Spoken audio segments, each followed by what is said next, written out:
مسلک کو رونق بخشی اور تمام دین کی خدمت انجام دی، اور ان کے ساتھ سب سے بڑی بات یہ، اور یہ بیان کیا جاتا ہے کہ بندہ جب نماز کی حالت میں ہوتا ہے تو رب کے سب سے قریب ہوتا ہے.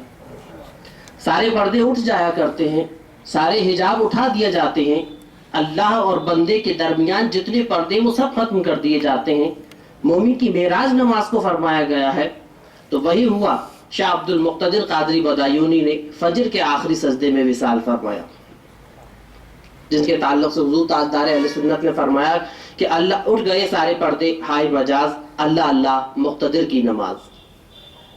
انہوں نے اپنے بھائی مفتی عبد القدیر قادری بدایونی کو اجازت و خلافت سے نوازا، اور حضرت عاشق رسول مفتی عبد القدیر نور اللہ مرقدہ میرے دادا محترم حضرت مولانا بشیر الدین پنڈت رضی اللہ تعالیٰ عنہ کے پیر و مرشد ہیں. حضرت عاشق رسول مفتی عبد القدیر صاحب کا جہاں تک تعلق ہے، آپ جب مدینہ منورہ کی حاضری کے لیے پہنچے، حرمین شرفین کی جب زیارت کو پہنچے، تو وہاں کے بادشاہ نے یہ حکم دیا کہ مفتی عبد القدیر کو میرے سامنے پیش کیا جائے. اعلان ہو گیا مدینے کے اندر، جتنے مفتی عبد القدیر اس ٹائم کے تھے وہ سب حاضر ہو گئے. فرمایا نہیں. پھر رات میں خواب ہوا، سرکار کی طرف سے اجازت پھر ہوئی کہ مفتی عبد القدیر ہندوستان سے تشریف لائے ہیں، ان کو میرے روضے کے اندر بھیج دیا جائے. لہذا پھر مفتی عبد القدیر ہندوستان سے اعلان ہوا تو پھر سینکڑوں نکل کر آ گئے. پھر رات میں خواب میں وہ چہرہ مبارک دکھا دیا گیا.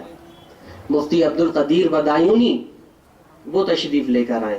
تو حضرت جب سامنے پہنچے تو بادشاہ وقت نے قدموں میں پڑھ کر ان کے مچل کر کہا تھا کہ حضور، جب ہم جایا کرتے ہیں تو اپنی مرضی سے جایا کرتے ہیں، جب آپ جا رہے ہیں تو سرکار کی مرضی سے جا رہے ہیں.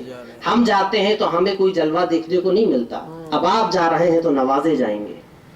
لہذا پوری رات آپ جالیہ مقدسہ کے اندر آپ نے پوری رات گزاری، اور اس رات جب آپ باہر تشریف لائے فجر کے وقت، تو بادشاہ وقت خود بیان فرماتا ہے کہ آنکھیں نہیں ٹھہرتی تھی حضرت کے چہرے پر. وہ جمال تھا چہرے کے اوپر، آنکھیں نہیں ٹھہرتی تھی، وہ جمال، وہ نورانیت چہرے کے اوپر آ گئی تھی. ہندوستان تشریف لائے، صاحبزادوں نے فرمایا کہ ابا جان کچھ تو بتا دیجئے کہ کیا راز و نیاز کی باتیں ہوئی. فرمایا کہ منع کر دیا گیا ہے. آپ نے وصال فرمایا. آپ کے وصال کے بعد حضور تاجدار اہل سنت فخر قادریت حضرت الحاج مولانا عبد الحمید محمد سالم میاں قادری دامت برکاتہم قدسیہ آج جلوہ بار ہے. 3 جنوری 1969 کو حضور تاجدار اہل سنت نے یہ اعلان فرمایا کہ آج مجھے ابھی بھی یہ حضور غوث اعظم کی طرف سے بشارت ہوئی ہے، اور یہ اشارہ ملا ہے کہ اسی محفل میں میں مولانا بشیر الدین کو اجازت و خلافت سے نوازوں. یہ حضور غوث اعظم کی طاقت اللہ نے ان کو بخشی ہے کہ وہ جب چور پر نظر ڈالتے ہیں تو ولی بنا دیتے ہیں. چور جب ان کی بارگاہ میں چوری کرنے کے لیے پہنچتا ہے تو جب نگاہ ولایت ڈالتے ہیں تو ابدال بنا دیا جاتا ہے، ولی بنا دیا جاتا ہے. جب اپنے غلام پر نظر ڈالی ہوگی تو اس کا کیا اندازہ ہوگا.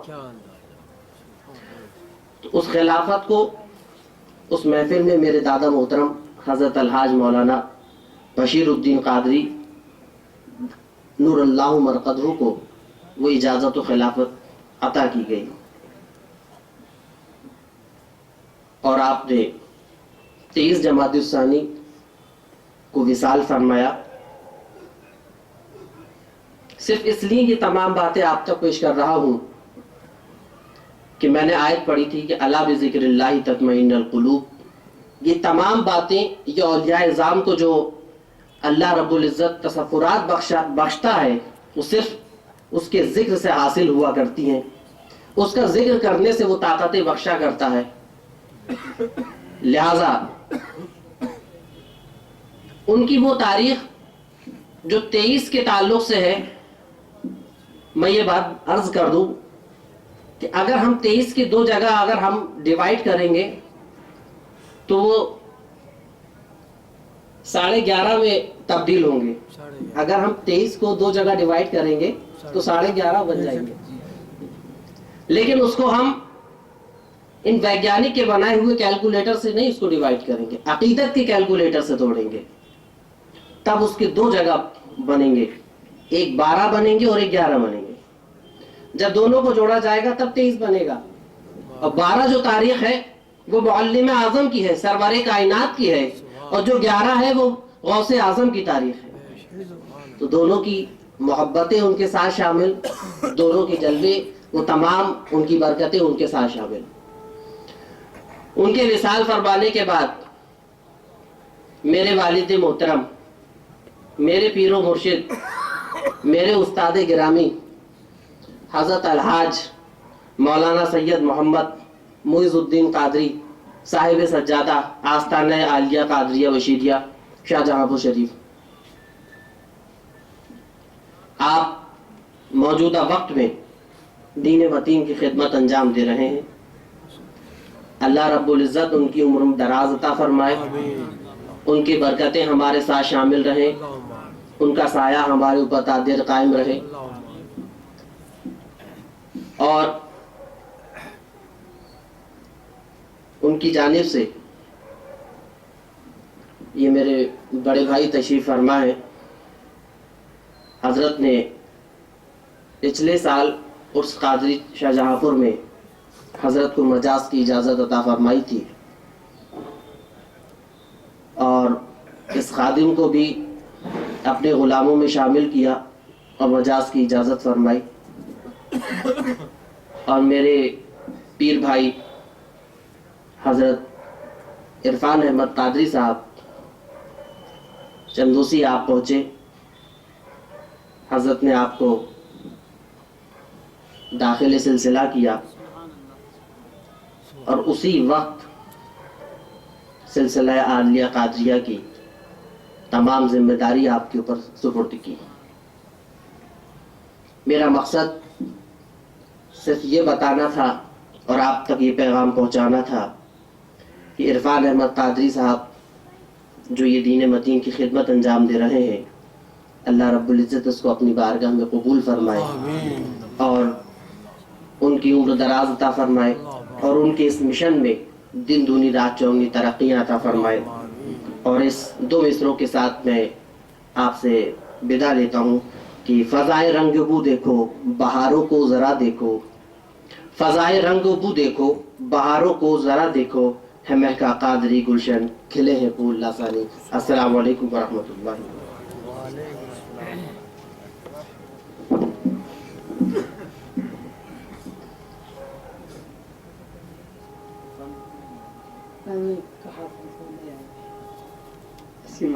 کیا کر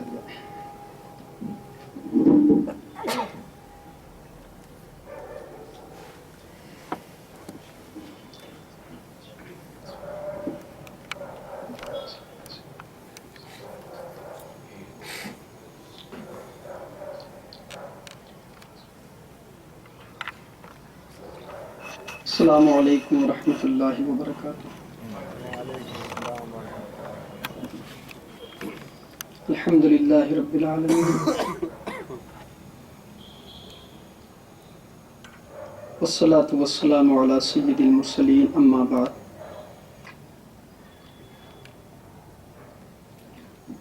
فاعوذ باللہ من الشیطان الرجیم، بسم اللہ الرحمن الرحیم.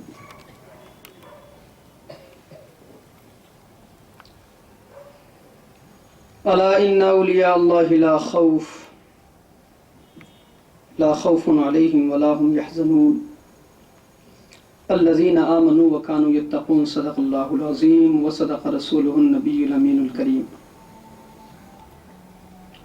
ونحن على ذلك لمن الشاهدين والشاكرين والحمد لله رب العالمين. درود پاک پڑھیں. اللهم صل على سيدنا ومولانا محمد وبارك وسلم صلاة وسلام عليك يا رسول الله صلى الله تعالى عليه وسلم.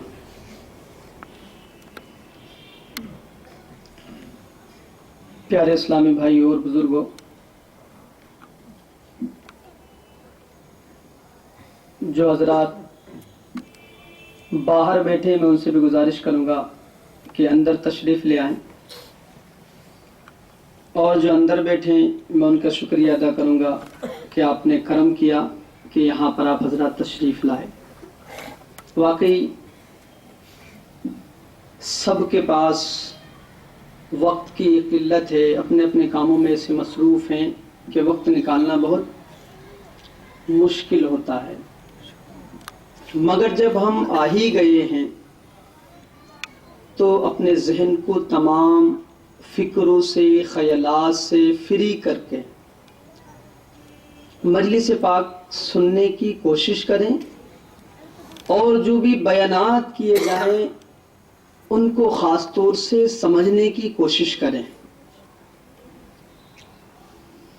میرے پیارے بھائیوں،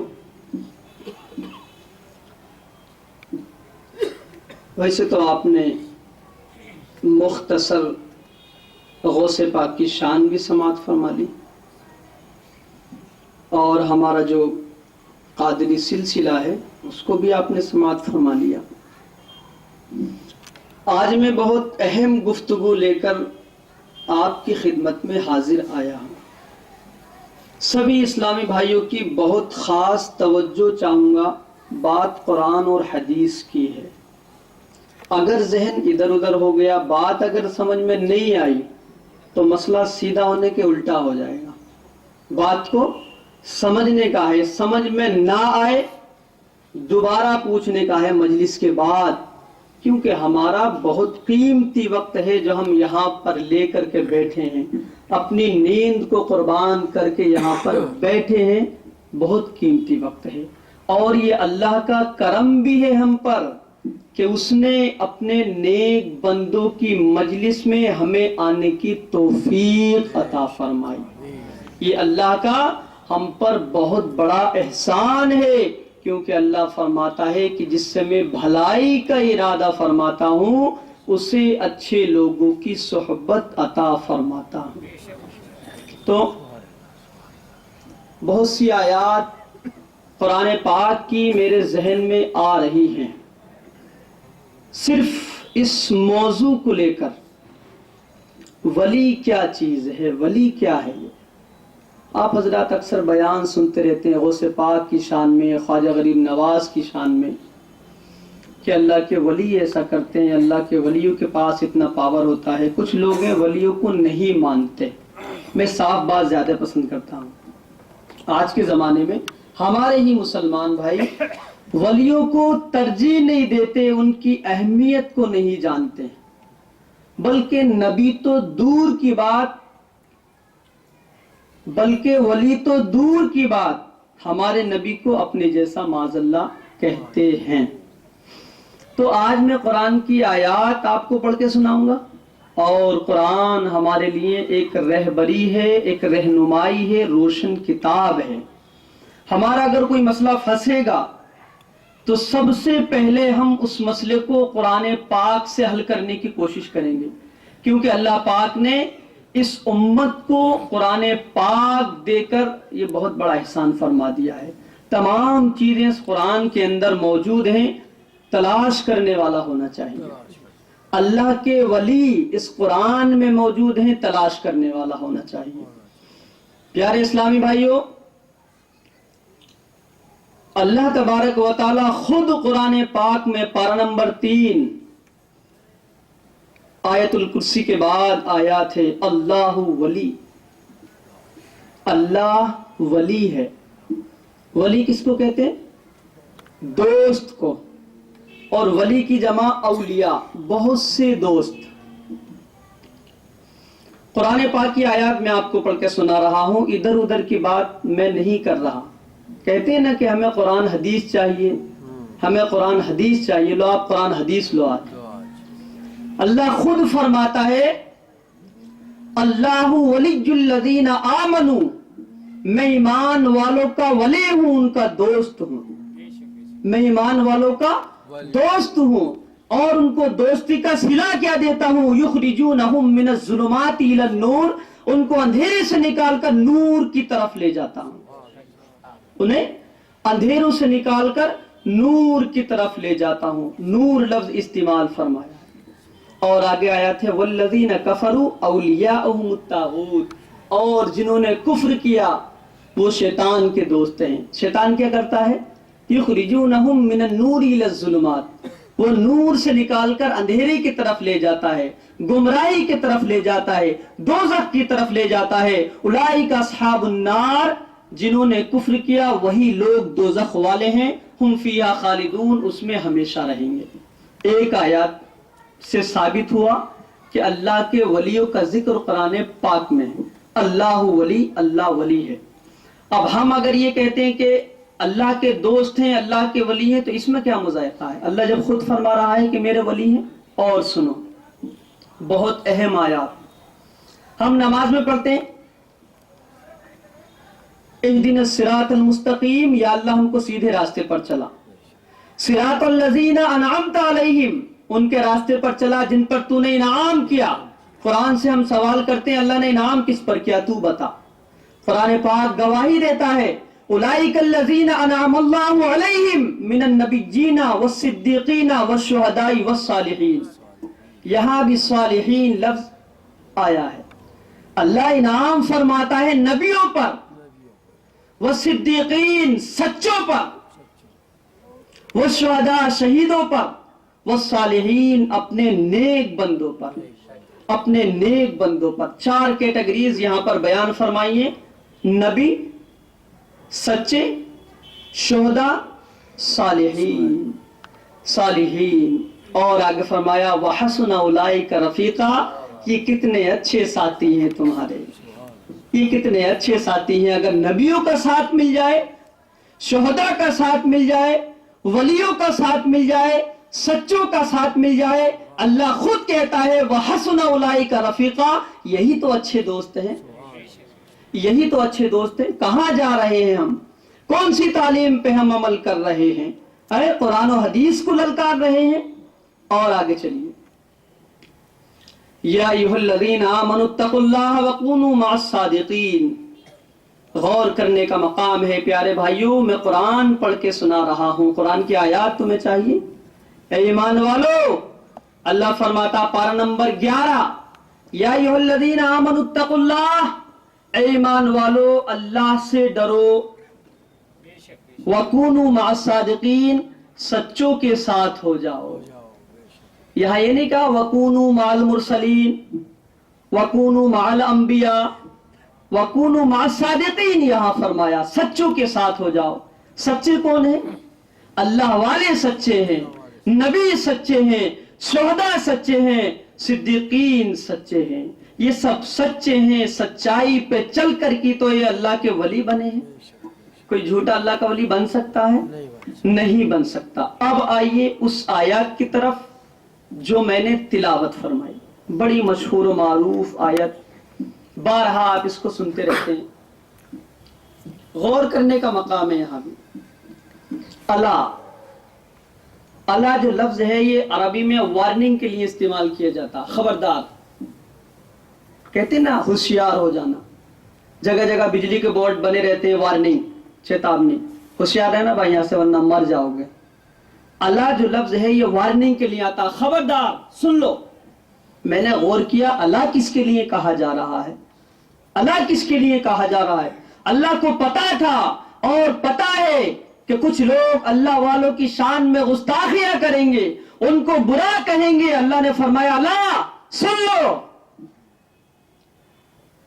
ان اولیاء اللہ لا خوف علیہم ولا هم یحزنون، بے شک اللہ کے ولیوں پر نہ کوئی خوف ہے نہ کچھ غم ہے، انہیں غم نہیں ہوتا، وہ خوف نہیں کرتے۔ اور یہاں جو یہ صیغہ استعمال کیا یحزنون، فعل مضارع کا یہ صیغہ دو معنی دیتا، حال اور مستقبل کا۔ نہ غمگین ہوتے ہیں نہ ہوں گے، نہ دنیا میں ہوتے ہیں نہ آخرت میں غمگین ہوں گے۔ دو معنی اس کے اندر پائے جاتے ہیں. اللہ نے فرمایا الا ان اولیاء اللہ لا خوف علیہم ولا هم یحزنون، خبردار سن لو، بے شک اللہ کے ولیوں پر نہ کوئی خوف ہے، نہ وہ غمگین ہیں، نہ ہوں گے. الذین آمنوا وکانوا یتقون، اللہ ان کی شہادت دیتا ہے. سبحان اللہ. میں قربان اللہ کے اس کلام پر، ہم واقعی جو چل رہے ہیں حق پر چل رہے ہیں. اس لیے میں کہتا ہوں کہ اللہ کا ہم پر بہت بڑا احسان ہے کہ ہم نے حق کا دامن تھاما ہے. اللہ فرماتا الذین آمنوا وکانوا یتقون، یہی لوگ ایمان والے پرہیزگاری والے ہیں. یہی لوگ ایمان والے پرہیزگاری والے. کون لوگ؟ اللہ کے ولی، اولیاء. کیونکہ اسی آیت کا ربط ہے نا، الذین آمنوا وکانوا یتقون، یہی لوگ پرہیزگاری والے ہیں. اور ان کے لیے کیا ہے؟ ولیوں کے لیے لہم البشرا فی الحیات الدنیا وفی الآخرہ. بشرا کہتے ہیں خوشخبری کو. تو لہم البشرا، لہم جمع کا صیغہ ہے، تمام ولیوں کے لیے خوشخبری ہے دنیا اور آخرت میں. دنیا اور آخرت میں، دنیا میں بھی تر اور خشک، آخرت میں بھی تر اور خشک رہیں گے. سبحان اللہ. اور آگے جو آیت تلاوت فرمائیے، پورے قرآن پاک میں سب سے بھاری آیات ہے لا تبدیل لکلمات اللہ. اللہ کے کلام میں کوئی تبدیلی نہیں ہے. سب کی عقلوں کو بند کر دیا، اپنی عقل کے گھوڑے چلانے، اپنی عقل کے گھوڑوں کو چلانا بند کرو. لا تبدیل لکلمات اللہ، اللہ کے کلام میں کوئی تبدیلی نہیں ہے. ذالک هو الفوز العظیم، یہی بڑی کامیابی والے لوگ ہیں، یہی بڑی کامیابی والے لوگ ہیں، یہی بڑی کامیابی ہے. تو ان آیات سے کیا ہمارا ذہن بنا؟ ذہن بنا یا کچھ قصر باقی رہ گئی؟ اگر قصر باقی ہو تو میں اور بیان کروں، اور سنو. آقا علیہ الصلوۃ والسلام ارشاد فرماتے ہیں جو اللہ کے کسی دوست سے، ابن ماجہ کی حدیث پاک سنا رہا ہوں، کوئی ایسی ویسی روایت میں آپ کو نہیں سنا رہا، حدیث چاہیے نا. آقا علیہ الصلوۃ والسلام فرماتے ہیں کہ جو کسی اللہ کے دوست سے دشمنی رکھے، تحقیق اس نے اللہ سے اعلان جنگ کر دیا. کسی کی ماں نے اتنا دودھ پلایا اللہ سے جنگ کرے؟ پوری کائنات کے جن و انس مل کر اللہ کی شان میں ایک ذرہ بھر کوئی کمی نہیں کر سکتے، ایک ذرہ بھر کوئی کمی نہیں کر سکتے. غور کریں وہ لوگ جو اللہ کے ولیوں کی شان میں گستاخی کرتے ہیں، اللہ والوں کی شان میں گستاخی کرتے ہیں، گویا کہ انہوں نے اللہ سے اعلان جنگ کر دیا. خیریت نہیں ہے، برباد ہو جائیں گے ہم، برباد ہو جائیں گے ہم. اللہ سے اعلان جنگ، بے نیاز ہے اللہ الصمد، بے نیاز ہے، پوری کائنات کو ایک کن کہہ کر کے تیار کر دیا، کن فیکون، ہو جا تو وہ کام ہو جاتا ہے.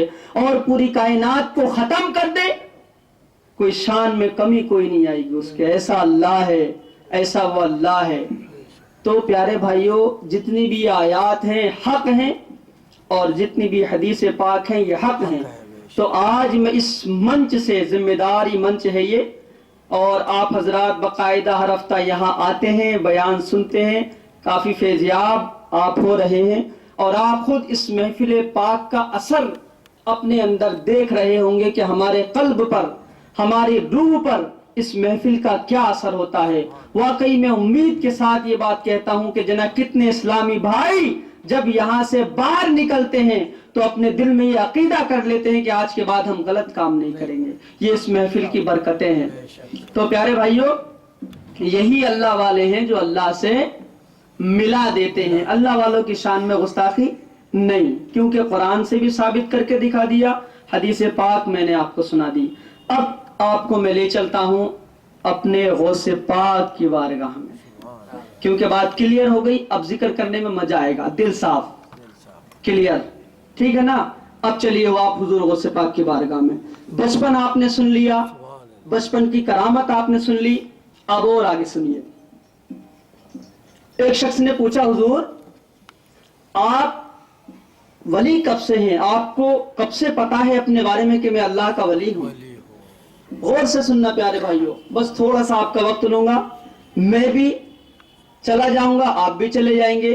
توجہ کو حاضر رکھیں. کسی پوچھنے والے نے پوچھا حضور غوث پاک آپ کب سے ولی ہیں؟ اپنے بارے میں آپ کو کب سے معلوم ہے کہ میں اللہ کا ولی ہوں؟ میرے غوث پاک شہنشاہ بغداد رحمت اللہ تعالی علیہ فرماتے ہیں کہ جب میں 10 سال کا تھا اور جب میں مکتب میں مدرسے میں پڑھنے کے لیے جاتا تھا، فرشتے مجھے چھوڑنے کے لیے جاتے تھے اور جا کر کے مدرسے میں بچوں سے کہتے فرشتے جگہ دے دو، اللہ کا ولی تشریف لایا ہے، جگہ دے دو، اللہ کا ولی تشریف لایا ہے۔ سمجھ رہے نہیں؟ تو آپ نے بتایا کہ جب وہ فرشتے میری گواہی دیتے تب میں سمجھ گیا کہ میں اللہ کا ولی ہوں۔ اور آگے چلیے، یوں تو آپ کے کمالات بے شمار ہیں۔ حضور غوث پاک رحمت اللہ تعالی علیہ کی پیدائش کی رات ہے، تو پیدائش کی رات میں یعنی ابھی پیدا نہیں ہوئے غوث پاک، پیدائش کی رات ہے، پیدا ہونے والے ہیں۔ تو اسی پیدائش کی رات حضور غوث پاک رحمت اللہ تعالی علیہ کے والد محترم حضرت ابو صالح سید موسیٰ جنگی دوست رحمت اللہ تعالی علیہ دیکھتے ہیں۔ کیا دیکھتے ہیں؟ غور کرنے کا مقام ہے، توجہ چاہوں گا سب کی۔ غوث پاک کی شان سنو، آج یہ یہاں سے اچھی اچھی باتیں لے کر کے جاؤ اور قربان ہو جاؤ کہ واقعی غوث پاک کی کیسی شان ہے۔ آپ کے والد محترم مشاہدہ فرماتے یعنی دیکھتے ہیں۔ کیا دیکھتے ہیں؟ کہ شفیع المذنبین رحمت للعالمین، پوری کائنات کے مالک و مختار حضور نبی کریم صلی اللہ تعالی علیہ وسلم اپنے تمام صحابیوں کے ساتھ، ولیوں کے ساتھ حضور غوث پاک کے گھر میں جلوہ افروز ہیں، اور یہ فرما رہے ہیں حضور غوث پاک کے والد محترم سے، یا ابا صالح، اے ابو صالح، اللہ نے تم کو وہ بیٹا عطا فرمایا ہے، وہ نور عطا فرمایا ہے، وہ بیٹا عطا فرمایا ہے جو اللہ کا ولی ہے، میرا اور اللہ کا محبوب ہے۔ اور آپ صلی اللہ تعالی علیہ وسلم فرماتے ہیں کہ غوث پاک کی اولیاء اور کتب میں ایسی شان ہے جیسی اور نبیوں میں میری شان ہے۔ سبحان اللہ، کیا پیاری یہ باتیں ہیں، میرے نبی کے لب مبارک سے نکلی ہوئی باتیں میں آپ کو سنا رہا ہوں۔ اور آگے چلیے، وقت ہے ابھی ہمارے پاس۔ یوں تو آپ بیان فرماتے ہیں کہ بغداد شریف کا ماحول بہت خراب تھا، جس زمانے میں آپ پیدا ہوئے بہت خراب وہاں کا ماحول تھا۔ وہاں بھی وہ سب کام ہو رہے تھے جو آج ہمارے معاشرے میں ہو رہے ہیں۔ اور ایک بات بتاؤں، جو اللہ والے ہوتے ہیں نا، وہ اس ماحول کو دیکھ کر غمگین بہت ہو جایا کرتے ہیں کہ کیسے لوگ سمجھیں گے، کیسے لوگ اللہ کی طرف کو آئیں گے، کیسے لوگ قرآن و حدیث پہ عمل کریں گے۔ ہر وقت مومن کی یہ پہچان ہے کہ اس کا چہرہ تو خوش رہتا مگر دل اس کا غمگین رہتا ہے۔ یہ میں مومن کی پہچان بتا رہا ہوں، تو ولی جو ہے اس کا دل کتنا غمگین رہتا ہوگا۔ تو حضور غوث پاک خود بیان فرماتے ہیں کہ بغداد کا ماحول مجھے شوٹ نہیں کرتا تھا، میرا دل بھر گیا بغداد کے ماحول سے۔ لوگ گناہ کے کام کرتے چلے جا رہے ہیں، کرتے چلے جا رہے ہیں، قرآن و حدیث کو بھول چکے ہیں، نمازوں کو چھوڑ دیا ہے۔ حضور غوث پاک فرماتے ہیں میں نے ارادہ کیا بغداد میں مجھے نہیں رہنا، جنگلوں میں نکل جاؤں گا، میں نکل جاؤں گا صحراؤں میں، وہاں جا کر کے اللہ کی عبادت اور ریاضت میں لگ جاؤں گا۔ آپ نے حکم فرمایا اے خداموں سامان تیار کرو، میں جا رہا ہوں جنگلوں میں۔ غور کریں آپ حضرات، سامان تیار کیا گیا آپ کا، سامان اٹھایا آپ نے، جیسی آپ شہر سے باہر نکلے غیب سے آواز آتی ہے، کوئی کہنے والا کہہ رہا ہوتا ہے عبد القادر کہاں جا رہے ہو؟ تم کہاں جا رہے ہو؟ صحراؤں میں جانے کے لیے نہیں آئے ہو، جاؤ لوگوں کے بیچ میں رہ کر کے ان کی اصلاح کرو، اسی لیے تم کو پیدا کیا گیا۔ حضور غوث پاک فرماتے ہیں جب یہ آواز میں نے سنی تو میں واپس آ گیا، واپس آ کر اپنے مکتب میں سامان رکھا مدرسے میں، مگر اسی الجھن میں کہ لوگوں کی اصلاح کیسے ہو، لوگ دین کی طرف کو کیسے آئیں، قرآن و حدیث پہ عمل کرنے والے کیسے بنے لوگ، اسی فکر میں آپ غمگین رہا کرتے، اسی بے چینی، اسی کرب کے عالم میں جب آپ سوئے تو مزید آپ کی قسمت جاگ اٹھتی ہے۔ کیا دیکھتے ہیں کہ آقا علیہ الصلوۃ والسلام خواب میں تشریف لائے، کہو سبحان اللہ۔ آقا علیہ الصلوۃ والسلام خواب میں تشریف لائے، فرماتے ہیں عبد القادر غمگین کیوں ہو؟ غمگین نہ ہو، صبح اٹھو اور لوگوں کو دین کی دعوت پیش کرو۔ اللہ حضور غوث پاک صبح اٹھے، مجھ سے فرمایا میرے آقا نے دین کی دعوت پیش کرو، مجھ سے میرے آقا نے فرمایا آپ کی بے چینی اور بڑھ گئی، آپ کی بے چینی اور بڑھ گئی، اور بے چینی بڑھنے کا سبب یہ تھا کہ حضور غوث پاک بغداد والوں کی زبان نہیں سمجھتے تھے، وہ لوگ عربی میں بات کرتے تھے، حضور غوث پاک فارسی میں کلام فرماتے تھے، بیان بھی اگر کریں تو یہ لوگ سمجھ نہیں پائیں گے، مسئلہ حل ہونے والا نہیں ہے، بے چینی اور بڑھ گئی کہ میرے آقا نے مجھ سے فرمایا غوث پاک دین کی دعوت پیش کرو، فرماتے کہ جب اسی بے چینی کے عالم میں سویا، پھر نبی کریم صلی اللہ علیہ وسلم خواب میں تشریف لاتے، فرماتے غوث پاک تم نے ہماری بات پہ عمل نہیں کیا، جو بات ہم نے آپ سے کہی تھی عملی جامہ اس کو نہیں پہنایا۔ حضور غوث پاک فرماتے ہیں یا رسول اللہ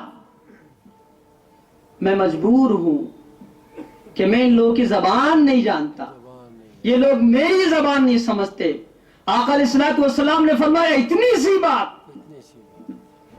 سی بات غور کریں آپ، آقا علیہ الصلوۃ والسلام نے فرمایا یہ تمہاری زبان نہیں سمجھتے، تم ان کی زبان نہیں سمجھتے، بس اتنی سی بات، چلو منہ کھولو اپنا، لاؤ اپنا منہ کھولو۔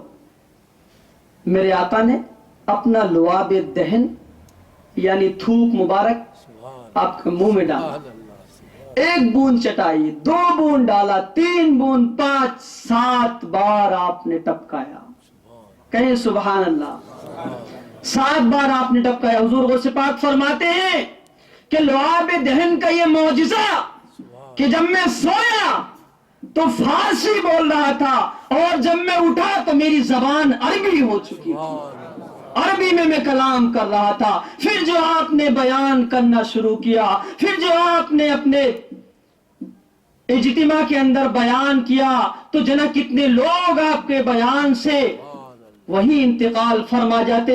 اللہ نے آپ کی زبان میں، آپ کے کلام میں ایسا اثر پیدا کر دیا کہ جب آپ تقریر سے فارغ ہوتے تو دیکھنے والے دیکھتے جنا کتنے لوگ اللہ کے خوف کی وجہ سے تڑپ رہے ہیں مجلس کے اندر، ایسا جوش اور ایسا کرامت ان کی آواز میں پیدا کر دی۔ اور سب سے بڑی کرامت وہ یہ کہ جب میرے غوث پاک بیان فرماتے، چاہے لاکھوں کا مجمع ہو، 2 لاکھ کا مجمع ہو، آج تو مائک لگانے کی ضرورت پڑتی ہے، مگر قربان جاؤ میرے غوث پاک کی شان پر، شہنشاہ بغداد کی شان پر، کہ جب آپ بیان فرماتے تو جیسے آگے والے لوگ سن رہے ویسے پیچھے والے لوگ سنا کرتے تھے، مائک کی ضرورت نہیں تھی وہاں، مائک کی ضرورت نہیں تھی وہاں، جیسے یہ آگے والے لوگ سن رہے ویسے پیچھے سنائی جاتی تھی۔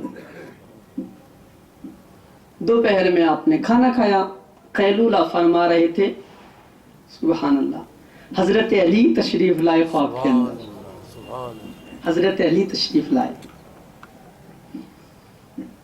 آ کر کہا غوث پاک اب تو زبان میں کافی اثر آ گیا ہے، ابھی کچھ روز پہلے آقا علیہ الصلوۃ والسلام تمہیں لعاب دہن چٹا کر گئے تھے، آج میں چٹانا آیا، آج میں چٹانا آیا۔ کہتے چلو منہ کھولو، آپ نے 1 بار چٹایا، 2 بار چٹایا، 3 بار، 5 بار، 6 بار، 6 پہ آ کے آپ رک گئے۔ حضور غوث پاک نے فرمایا آپ نے 6 بار کیوں؟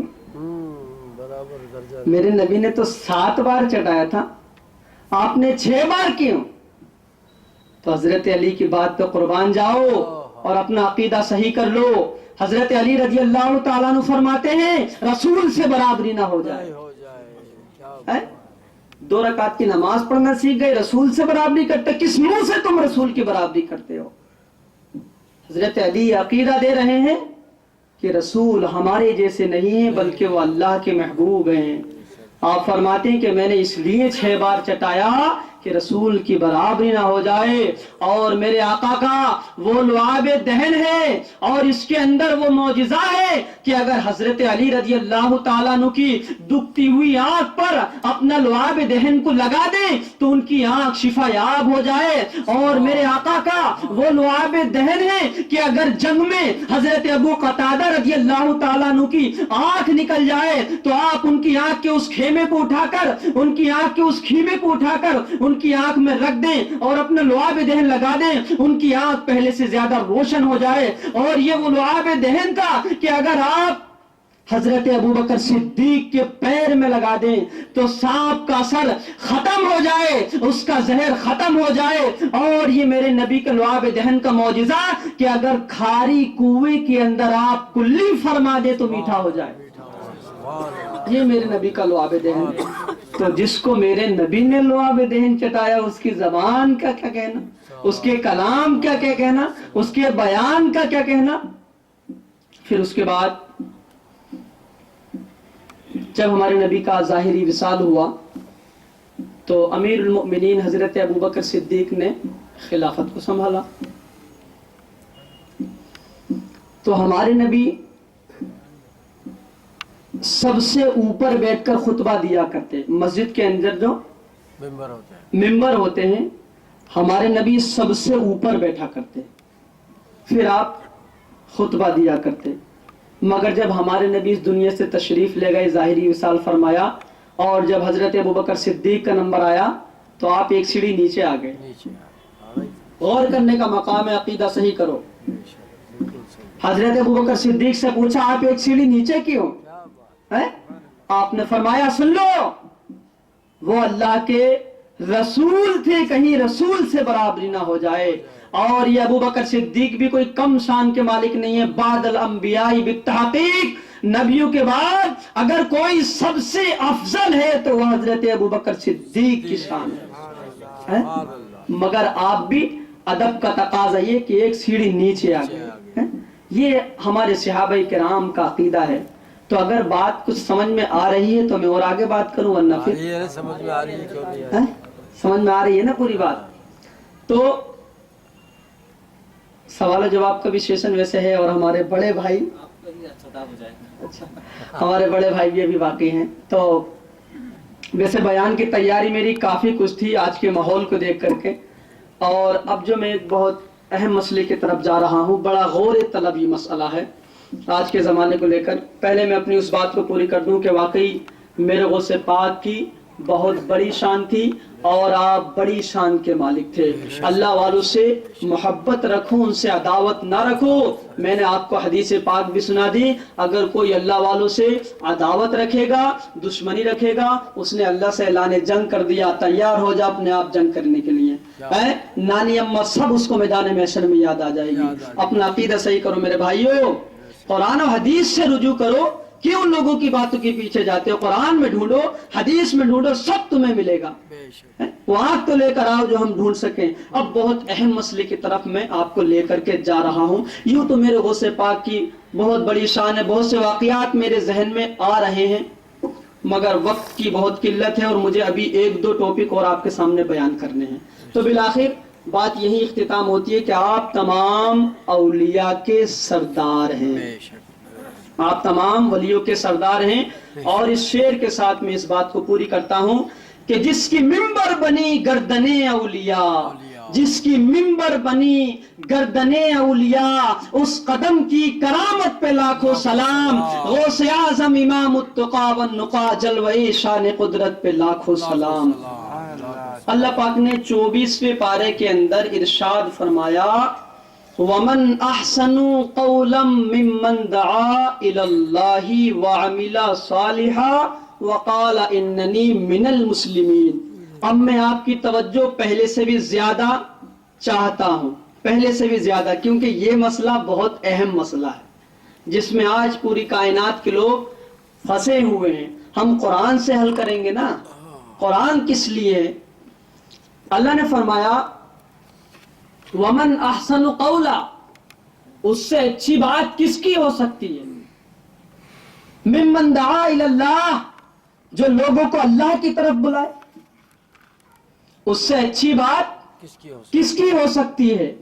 جو لوگوں کو اللہ کی طرف بلائے، وَعَمِلَ صَالِحًا، اور خود بھی اچھے کام کرے، وَقَالَ إِنَّنِي مِنَ الْمُسْلِمِينَ، اور کہے کہ میں مسلمان ہوں، اور کہے کہ میں مسلمان ہوں۔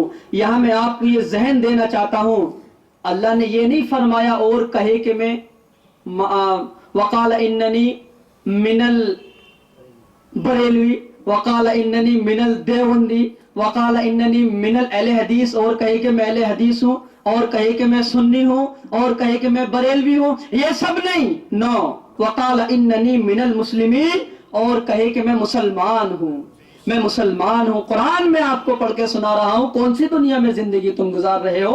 فرقہ پرستی چھوڑو، اپنے آپ کا تعارف بطور مسلمان کراؤ۔ اللہ تعالیٰ نے اس امت کے 2 نام رکھے ہیں، اور دونوں نام اس کے ناموں میں سلیکٹ کیے ہوئے نام ہیں، المسلم، المؤمن۔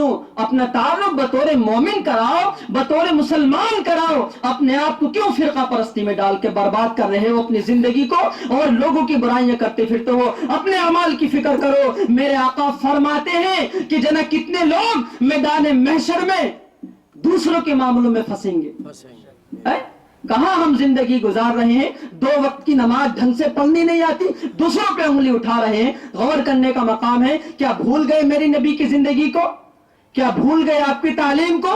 آپ نے دشمنوں کو اپنے سینے سے لگا کے رکھا۔ عبداللہ بن ابی کو بھول گئے؟ کون تھا یہ؟ بہت بڑا منافق تھا یہ، منافق۔ ابو جہل سے بھی نیچے والے طبقے میں یہ جہنم کے اندر ہے، ابو جہل سے بھی نیچے والے طبقے میں۔ مگر قربان جاؤ، جب اس کا انتقال ہوا، اس کے بیٹے سچے صحابی تھے، نبی کی بارگاہ میں آئے، یا رسول اللہ والد مر گیا ہے، اس کی نماز جنازہ پڑھا دیجئے۔ میرے آقا فرماتے چلو تیار کرو، میں آ رہا ہوں۔ غور کرو میرے بھائیوں، کہاں تم زندگی گزار رہے ہو؟ میرے نبی سے تعلیم لو۔ یہ حدیث میں آپ کو سنا رہا ہوں صحیح روایت کے ساتھ۔ میرے آقا نے فرمایا جاؤ ان کی میت کو تیار کرو۔ اس کے بعد میں جب ان کی میت کو تیار کیا جاتا ہے، میرے آقا تشریف لے کے جاتے ہیں۔ حضرت عمر غالباً راستے میں مل جاتے ہیں، حضور کہاں جا رہے ہیں؟ منافق کی نماز جنازہ پڑھانے جا رہے ہیں۔ تو میرے نبی نے فرمایا جانے دو، مجھے نہ روکو۔ آقا علیہ الصلوۃ والسلام گئے، اس کی نماز جنازہ پڑھائی، اور کہا چلو اس کو قبرستان لے کے چلو۔ جب اس کو قبرستان لے گئے تو ہمارے نبی پیچھے گئے تھے، اس منافق کو قبر میں اتار دیا تھا۔ آقا نے فرمایا باہر نکالو اس کو۔ اپنا لعاب دہن منہ سے نکالا، اس کے منہ میں ڈالا، شاید بخشا جائے۔ ارے ہمارے نبی کا دل تو دیکھو کیسا دل تھا ہمارے نبی کا۔ آج ہمیں چھوٹی چھوٹی باتوں کو لے کر اپنے مسلمان بھائیوں سے جھگڑا کرتے ہیں۔ کیسا ہمارا ایمان ہے، کیا ہم لوگ ہیں؟ نبی کی تعلیم کو آپ دیکھیں۔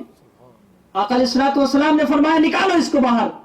اپنا لعاب دہن نکالا، اس کے منہ میں ڈالا، شاید بخشا جائے، شاید اس کی مغفرت ہو جائے۔ آقا علیہ الصلوۃ والسلام نے فرمایا حضرت عمر سے کہ اللہ نے فرمایا تھا کہ اگر آپ 70 مرتبہ بھی اس کی نماز جنازہ پڑھیں گے تب بھی میں اس کو نہیں بخشوں گا۔ میرے آقا نے جواب دیا اگر میرا رب مجھ سے یہ فرماتا ہے محمد تو 70 دفعے اس کی نماز جنازہ پڑھ تب میں اس کی مغفرت کروں گا، تو میں 70 دفعے اس کا پڑھ دیتا۔ یہ ہمارے نبی کا دریائے دل ہے، یہ ہمارے نبی کی رحمت ہے۔ کہاں ہم زندگی گزار رہے ہیں؟ چھوٹی چھوٹی باتوں کو لے کر اپنے بھائیوں سے لڑائی جھگڑا کرتے ہیں، غلط بات ہے۔ تو اب اس میں آپ نے جو نماز جنازہ یہ پڑھائی، اس میں ایک سب سے بڑی حکمت کی بات یہ تھی کہ جب یہ منظر منافقوں نے دیکھا کہ آقا کا دل اتنا دریائے رحمت ہے، 100 منافقین کلمہ پڑھ گئے اس وقت، 100 منافقین کلمہ پڑھ گئے، کیونکہ نبی کا کام حکمت سے خالی نہیں ہے، نبی کا کام حکمت سے خالی نہیں ہے۔ تو میں نے بڑی پیاری آیات آپ کو سنائی، وَمَنْ أَحْسَنُ قَوْلًا مِّمَّنْ دَعَا إِلَى اللَّهِ وَعَمِلَ صَالِحًا، اس سے اچھی بات کس کی ہو سکتی ہے جو لوگوں کو اللہ کی طرف بلائے، خود بھی اچھے کام کرے، وَقَالَ إِنَّنِي مِنَ الْمُسْلِمِينَ، اور کہے میں مسلمان ہوں، اور کہے میں مسلمان ہوں۔ آج اپنے کان کھول کر رکھو، اور میں آیات آپ کو پڑھ کے سنا رہا ہوں۔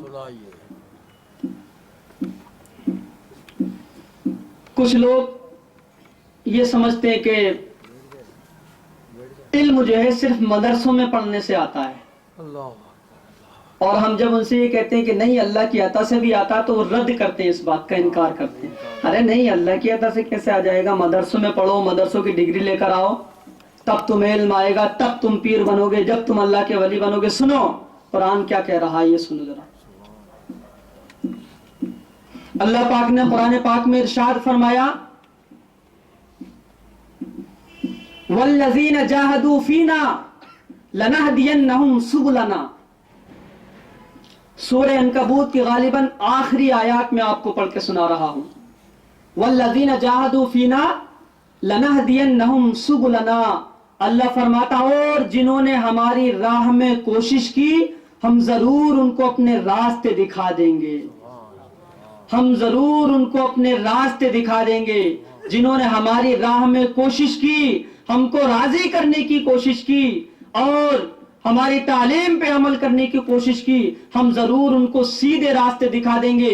وَإِنَّ اللَّهَ لَمَعَ الْمُحْسِنِينَ، اللہ نیک لوگوں کے ساتھ ہے۔ یہاں یہ نہیں کہا لمع المرسلین، لمع الانبیاء، لمع الصحابہ، نہیں، نو، لمع المحسنین، اللہ نیک لوگوں کے ساتھ ہے۔ اگر ان نیک لوگوں سے پنگا لوگے تو خاک میں مل جاؤ گے، کیونکہ اللہ نیک لوگوں کے ساتھ ہے۔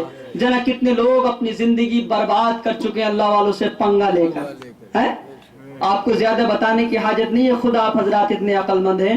اللہ نے فرمایا وَإِنَّ اللَّهَ لَمَعَ الْمُحْسِنِينَ، اللہ نیک لوگوں کے ساتھ ہے۔ اور ساتھ بھی کیوں نہ ہو، جس نے اپنی زندگی کو اللہ کے لیے وقف کر دیا، دنیا کو ٹھکرا دیا اور اللہ سے کہہ دیا ہے اللہ میں تیرا بننا چاہتا ہوں، تو اللہ کہتا آجا میں بھی تیرا ہونا چاہتا ہوں، ہے؟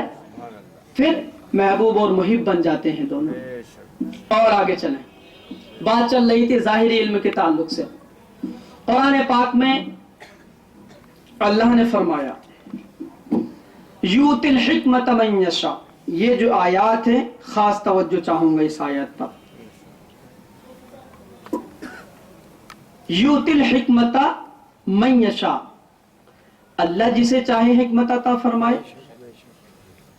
یہاں یہ نہیں کہا کہ مدرسوں میں جاؤ گے تو حکمت ملے گی، ظاہری پڑھائی پڑھو گے تو تمہیں حکمت ملے گی، نو، یؤتی الحکمت من یشاء، جسے چاہوں حکمت عطا فرماؤ، میری شان ہے، میری ملکیت ہے۔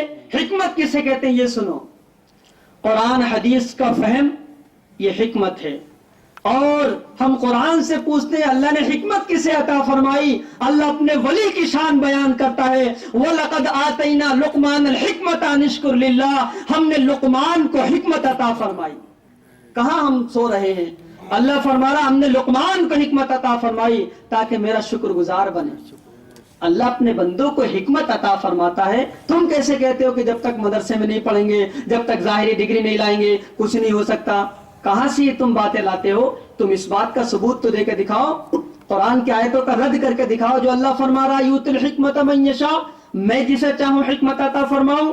اور آگے سنو، اور آگے سنو، اللہ کے پیارے حبیب صلی اللہ تعالی علیہ وسلم ارشاد فرماتے ہیں جو شخص اپنے علم پر عمل کرتا ہے اللہ تعالیٰ اسے اور نیک عمل کی توفیق عطا فرماتا ہے، یہاں تک کہ وہ جنت کا مستحق ہو جاتا ہے۔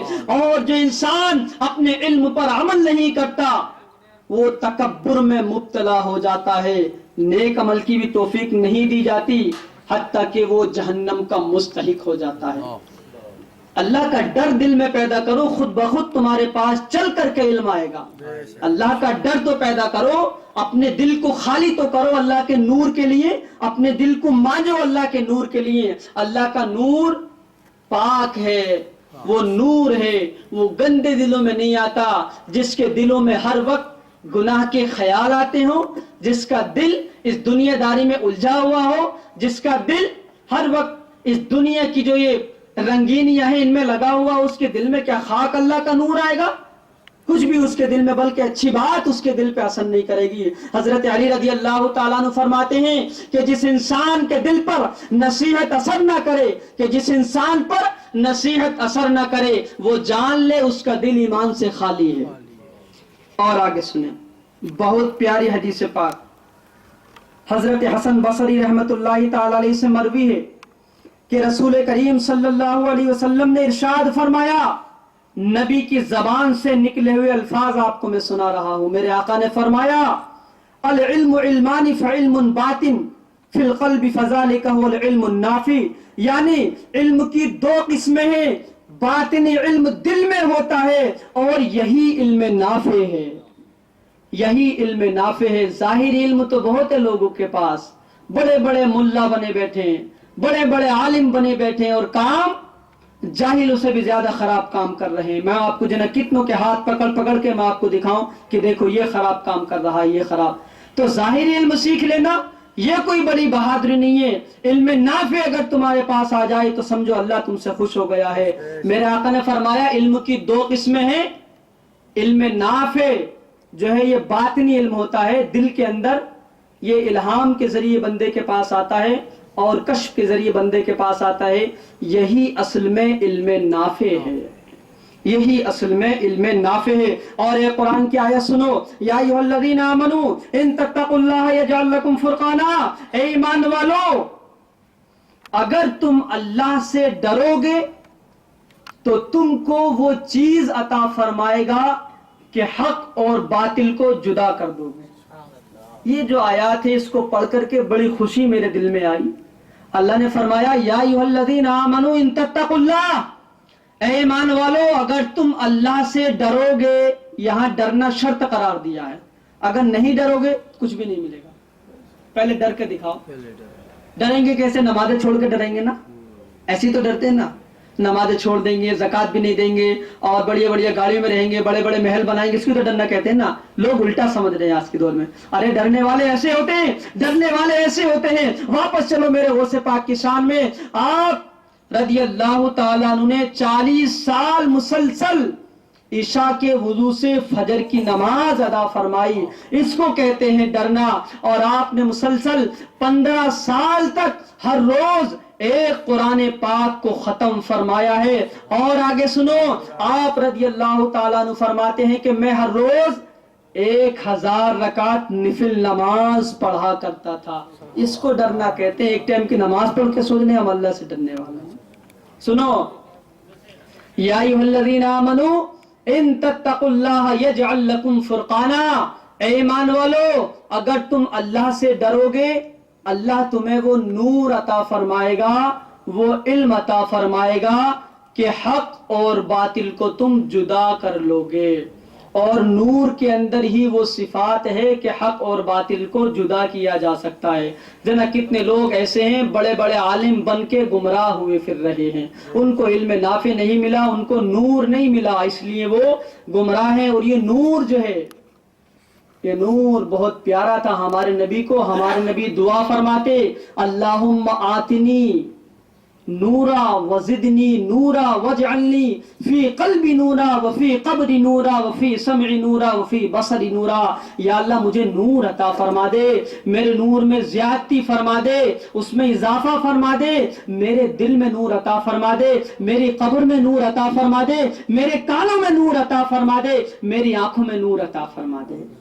میرے آقا نور کی دعائیں فرمایا کرتے تھے۔ یہ نور ہی اصل میں ایک ایسی شے ہے کہ جس کے ذریعے سے حق اور باطل کو جدا کیا جا سکتا ہے۔ ایک اور آخری حدیث میں آپ کے سامنے بڑی پیاری پیش کر رہا ہوں، اس کے بعد میں آپ سے اجازت چاہوں گا، کیونکہ ابھی یہ نمبر کاٹ کے میں کچھ بیان کر رہا ہوں آپ کے سامنے، یہ مجھے اچھا نہیں لگ رہا۔ حضرت ابو درداء رضی اللہ تعالیٰ عنہ فرماتے ہیں، کہ مومن اللہ کے نور سے باریک پردے کے پیچھے غیب کو دیکھ لیتا ہے.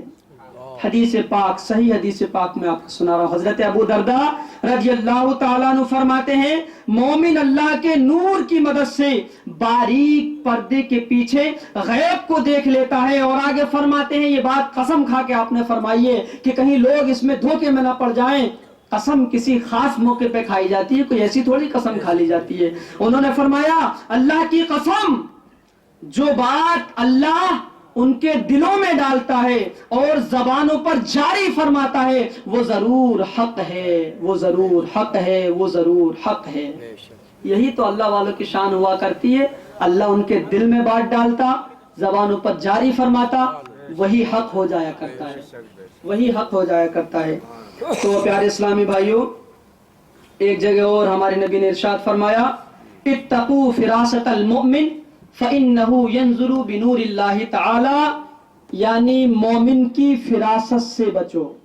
فراست کہتے ہیں عقل مندی، دانائی، فہمی، اس کی عقل، اس کا علم. مومن کی فراست سے بچو. کیوں؟ مومن اللہ کے نور سے دیکھتا ہے. صحیح مومن بن کے تو دکھاؤ جب تو دل میں نور آئے گا نا. اور جن کے دلوں میں نور ہے ان پہ انگلیاں اٹھاتے ہیں کہ اس کے دل میں نور نہیں ہے. ارے جب تو نے خود ہی اس چیز کا مزہ نہیں چکھا تو دوسرے کو کیا تو جھانک کے دیکھ لے گا؟ تجھے اللہ نے وہ دوربین دے دی تو اس کے دل میں دیکھ رہا ہے، جھوٹ بولتا پھرتا ہے. تو اب میں اپنی گفتگو یہی ختم کرتا ہوں. باتیں اور بھی بہت ساری ذہن میں آ رہی ہیں، مگر کسی کا حق دبانا یہ بھی اچھی بات نہیں ہے. ہمارے بڑے بھائی ابھی باقی ہیں تو نہیں، شاندار تو کیا خیر. اللہ کا کرم، آقا علیہ الصلوۃ والسلام کی نظر عنایت، میرے غوث پاک کا کرم، بالخصوص میرے پیر و مرشد شیخ محمد عرفان کا کرم ہے میرے اوپر کہ میں جو آپ کے سامنے یہ کھڑا ہوں نا، یہ بس ایسی معاملہ ہے، مت سنو اس کے آگے کیا راز ہے. یہ سب اللہ کا کرم، بزرگوں کی دعائیں ہیں. میں اللہ سے دعا کرتا ہوں اللہ تعالیٰ اس مجلس پاک کو اور مزید آگے بڑھائے، اور اس مجلس پاک میں آنے والے تمام اسلامی بھائیوں کے اللہ تعالیٰ ایمان و عقیدے کی حفاظت فرمائے. اللہ تعالیٰ ہم تمام لوگوں کو